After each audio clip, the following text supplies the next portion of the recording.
legal, law, ethics.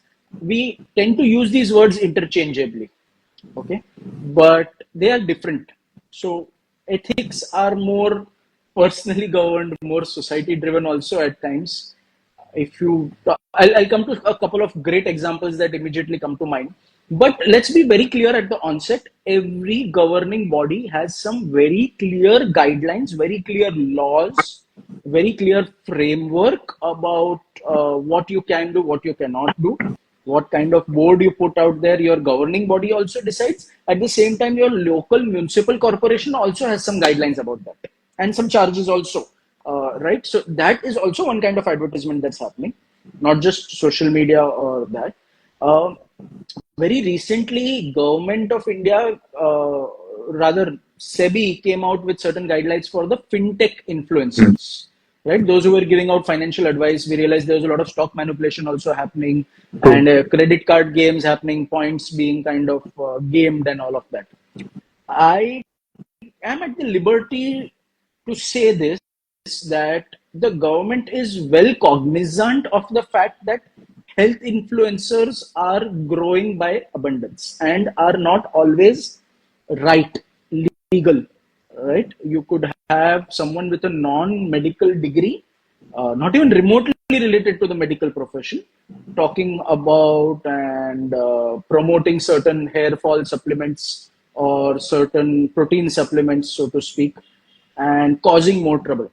If you are aware, ICMR recently came out with a very major directive against protein supplements, which kind of sent the the fitness world into a bit of a tizzy, and they were like, how can they talk of that?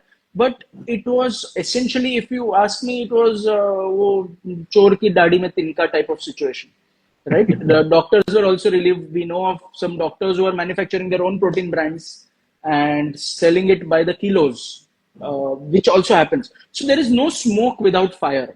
And to say that, "Arey, aisa kaisa directive la diya," or how are they being so harsh? This is not fair. There is a reason why that has happened. It's happened over a very long time. Uh, my recent interaction with someone very senior in the ministry has assured me that the guidelines for health tech influencers is just around the corner. Like, they already have it in place. There is a reason that they've not been able to kind of release it in some sense. So what happened to fintech might happen to health tech very soon, or health influencers very soon, very soon. So that's one warning out there for a lot of people who might be watching this in some sense. Guidelines are very clear. First and foremost, please, please, please do not use the word cure anywhere, right? And I am not being biased when I know that 90% of our audience today might be homeopaths, who honestly enjoy a sheltered gray area. So again, like I mentioned, I've been part of a medical legal organization for a very long time, and must have been through maybe like 500 to 600 Supreme Court and High Court cases. Out of that, there were hardly any on homeopaths. Those were also only on a few big ones who claimed cure for hair fall or some skin condition, and then it didn't happen and it backfired. So, medico legally, there are certain guidelines, there are certain consent forms, there are certain boundaries that you must draw in your mind while you're typing content, while you're writing content, while you're speaking content, and not cross into that. There are gray areas. If you feel that the risk reward ratio is worth it and you want to toe that line for those few extra followers or that sensational reel, that's your individual choice as a person. I do not wish ill, but then, it's a gray area. So you might get away with it, and or you might face some consequences. But just because someone got away with it does not make it the norm for others also to follow suit and try and toe those. Keep towing those lines, the government is going to pull in those lines, right? We've had cases where the licenses have been cancelled. We've had cases where there has been legal action against certain things, and we've had some doctors also go to jail.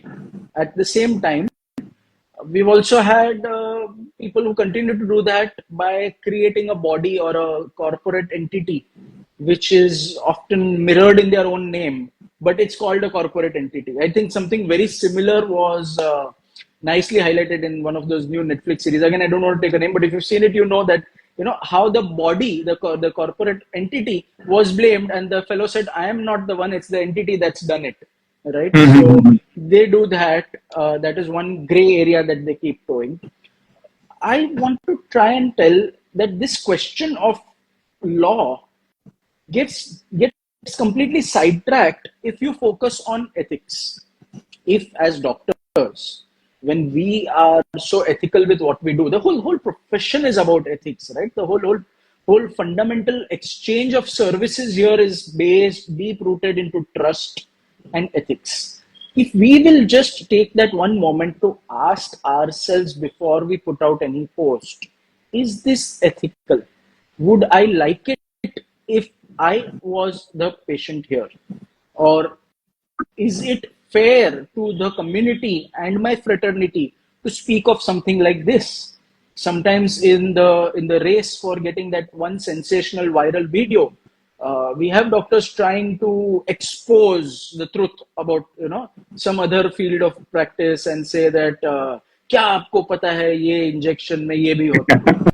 So, that I think if we could just be truthful and answerable to ourselves before we put out something like that, this whole question of legality would not come.